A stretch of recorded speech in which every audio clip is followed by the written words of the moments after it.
Our topic in basic science today is soil. What is soil? Soil is the topmost layer of the ground. It is a mixture of different things. It is essential for all living things, both animals and plants. It is like the skin of the earth. You can think of it as the skin of the earth, just as you, human being, have skin on your body. Let's go on.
Here, when you open up the soil to the bottom, you will discover that the soil is in different layers.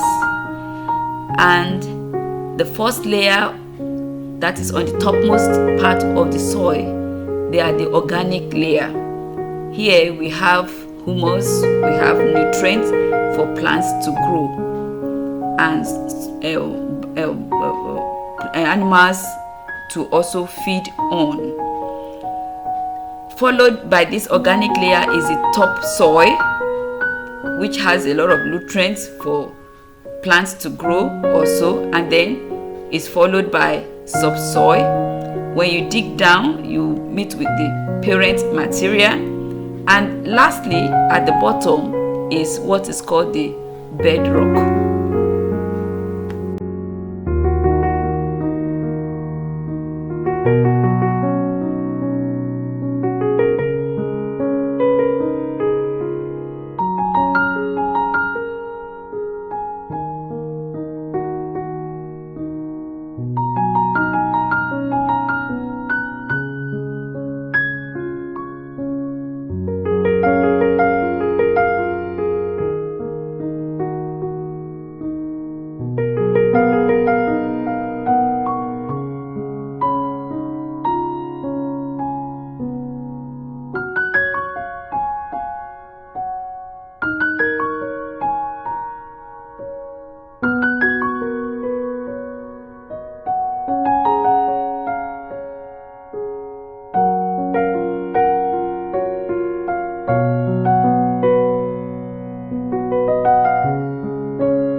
Now, just as you have seen from the layers of soil, you can see the organic layer, topsoil, subsoil, parental material, and the bedrock.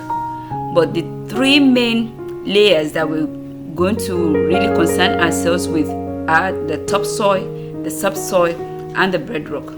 The topsoil is a layer which is rich in humus. This is where most of the plants grow.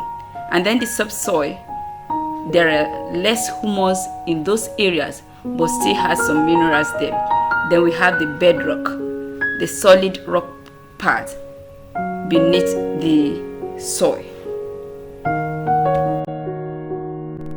Here, I also want you to note that soil isn't just dirt. It's a mixture of four main ingredients. And the main ingredients are minerals, organic matter, which is also called humus, water, and air. The minerals are made up of tiny pieces of rock that are comprised of sand, silt, and clay.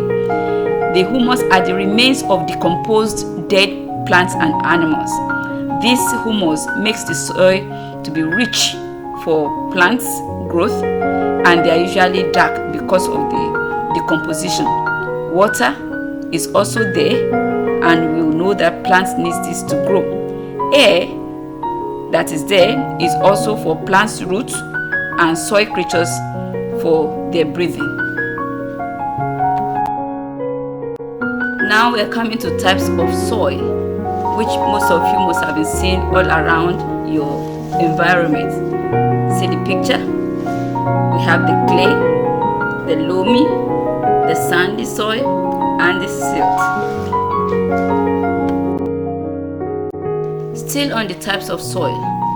Basically, the different types of soil we have depends on the amount of sand, silt, and clay in each soil.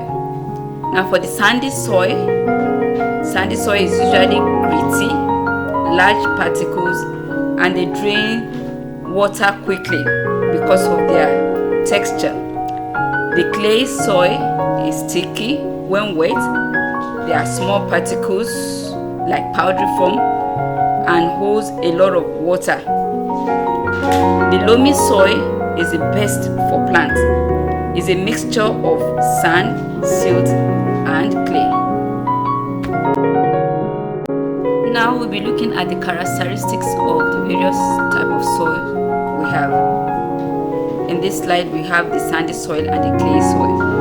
The sandy soil has large particles, feels squares when you touch it and grit it. Water passes through it very quickly because it's very porous and it doesn't hold nutrients well at all. It's often found in deserts and on beaches. The clay soil has very small, tightly packed particles, feels smooth when dry and sticky when wet.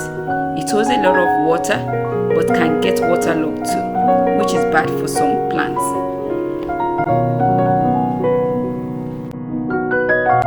Still on characteristics of soil, the last soil we'll consider here is the loamy soil. This is the best kind of soil for farming. It's a balanced mixture of sand, silt, and clay. It feels smooth, crumbly, and holds enough water and nutrients for plants to grow well. It allows good circulation of air. We are now at importance of soil, also called uses of soil. The first one we have here on the list is growing food. Most of our food comes from plants that grow in the soil. They are home for animals such as earthworms, moles, and many insects living in them. We also have the fact that soil can filter water. Filtering of water. Soil helps to clean rainwater as it seeps through it. Then they also serve as building materials, such that soil can easily be used in molding objects and also in building of houses. Still on the importance of soil, we have here images of of uses of soil. The first one we have here is for planting. You can see the grasses and the plants are growing well on the soil. And then we have pots, showing to us that we can use soil to mold objects. And then we have for building of houses. Now, having gone through the discussion on soil, I want you to engage yourself on some activities on soil. The first activity we're going to have there is to consider the texture of the soil. So I need you to get the 3 types of soil we have discussed and rub them each individually on your fingers, between your fingers. You rub them well and then try to get to know how they feel. You will discover that the sandy soil will feel gritty, the clayey soil will feel sticky and smooth, and the loamy soil will feel crumbly and smooth. Now the second activity is more fun. It's called the jar test. I need you to get a clear jar and put a handful of soil into the jar and fill it with water. Then shake the jar and soil together. Shake it very well and let it settle for a few hours. Then the different layers of sand, silt, clay and humus inside your sample of soil that you have taken, that you have used, will separate, showing the soil's composition. So children, we come to the last aspect of our discussion on soil. We want to have some evaluation. I want you to draw and label a diagram of the components of soil. Secondly, why is loamy soil the best for growing plants? Just discuss briefly. And then tell me what humus is. I want you to write them down and submit before the next class. Bless you, dears.